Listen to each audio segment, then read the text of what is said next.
The Mekong Delta, 1968. A point man moves down a trail barely wide enough for one set of boots, walled in on both sides by triple canopy jungle so dense the sun never reaches the ground. Visibility is under 10 feet. Every step is a guess. Then the leaves move. There's no time to raise a sight, no time to breathe, no time to think.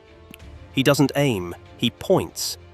One pull of the trigger sends 9.33 caliber lead balls tearing through the green at over 1,000 feet per second, and the contact is finished before the rest of his squad even hears the action cycle. No burst of M16 fire, no grenade, just one flat, deafening boom, and then silence. This was the war the history books skip past. We remember Vietnam through the rifle, the helicopter, and the napalm strike. But down in the close country, in the tunnels and the trails and the flooded paddies where the enemy could be 3 feet away in the dark, the most feared weapon American soldiers carried wasn't new at all.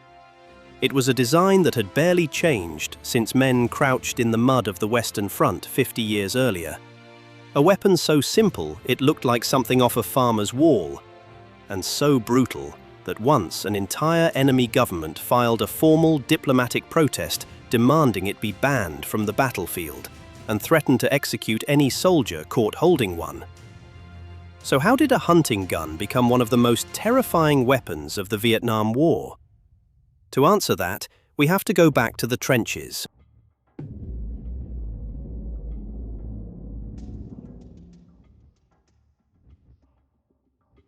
The story begins in the worst place on earth in 1918, the trench lines of France, where men died by the thousands over a few yards of churned mud. The fighting there was unlike anything before it, close, frantic, and merciless, often decided in the span of a single charge across no man's land. The American Expeditionary Force needed a weapon built for exactly that kind of murder at arm's length, and they found it in an unlikely place. The Winchester Model 1897, a pump-action 12-gauge designed by John Browning, was fitted with a heat shield and a bayonet lug and sent to war as the trench gun. Loaded with 9-pellet 00 buckshot, it was devastating.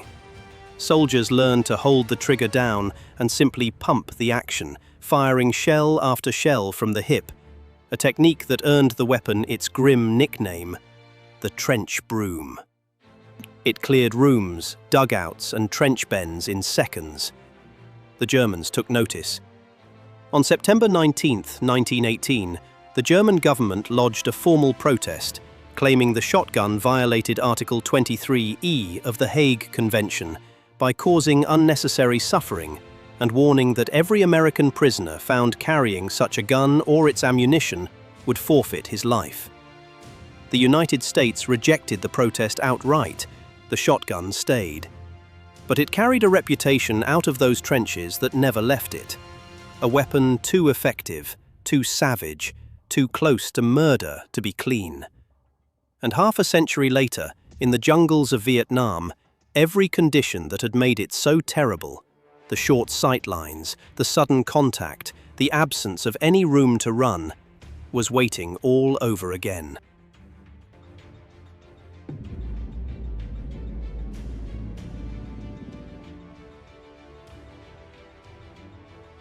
In Vietnam, the shotgun came in several forms, but a handful of names did most of the killing. The most widely issued was the Ithaca Model 37, a lightweight pump gun with one brilliant quirk.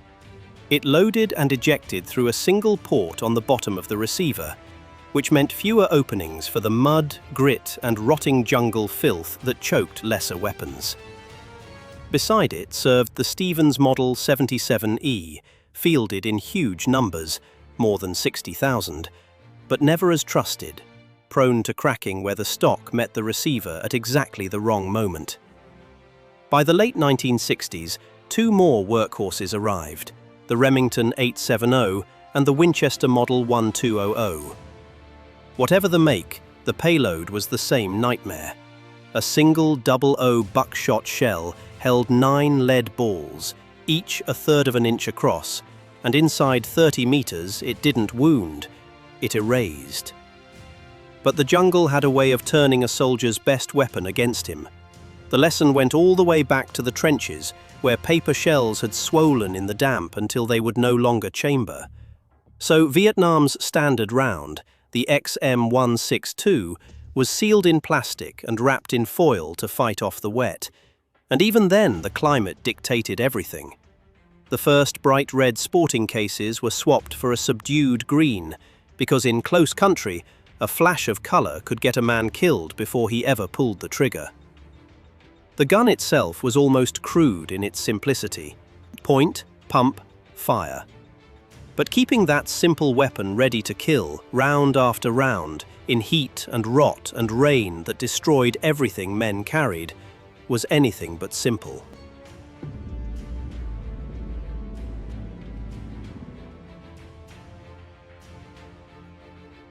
The shotgun wasn't a weapon for everyone.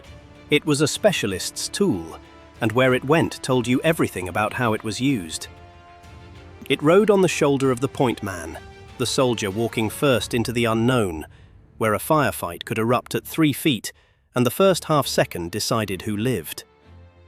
It guarded the perimeters of fire bases in the dark, gripped by sentries and military police who needed to stop a man cold, not reach across a valley.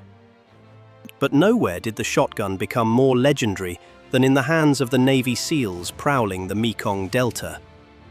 In that world of waist-deep water, mangrove and sudden ambush, the SEALs made the Ithaca 37 their signature weapon. The men who walked the close country, the trails, the tunnels, the mangrove, knew something the rest of the war never did. Decorated US Army veteran Billy Heflin described it on camera in the documentary First Kill. This is what the close fight in Vietnam actually looked like, from a man who lived it. Well, it'd be either him or me. If you encountered him first, you shot him, vice versa. A lot of them would hesitate. I don't know why they'd hesitate. I don't know if it was because of total surprise. I had one get the drop on me, but I shot him and killed him. One of them, Chief James Patches Watson, loved his so much he named it Sweetheart, and swore he could dunk it in a muddy creek, wash it out, and keep right on fighting. To widen the killing arc, some of these guns were fitted with a strange device born at Frankfurt Arsenal, the Duckbill, a flattened muzzle attachment that spread the shot into a wide horizontal fan instead of a tight circle, sweeping a trail side to side rather than punching a single hole through it.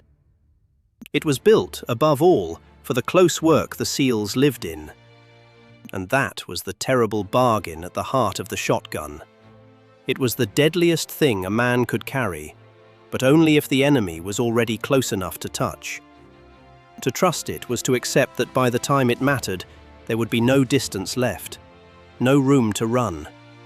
Just one pull of the trigger and whatever came next.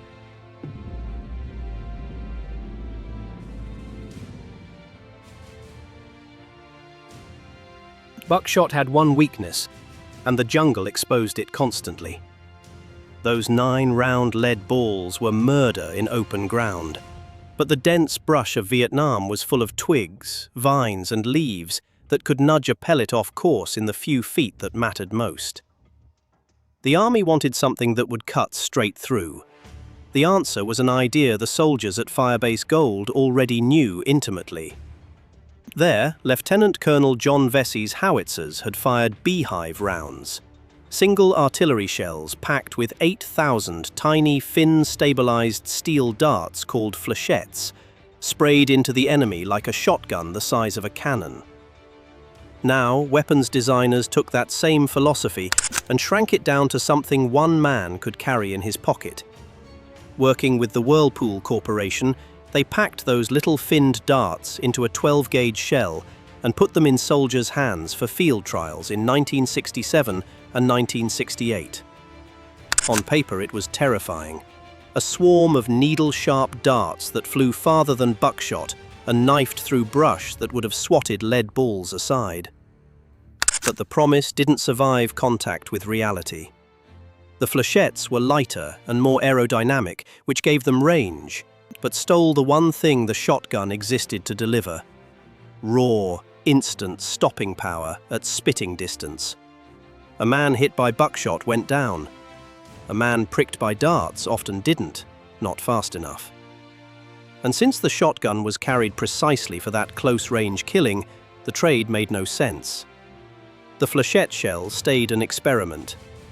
Plain 00 buckshot, 9 lead balls, unchanged in principle since the trenches, remained king of the close fight.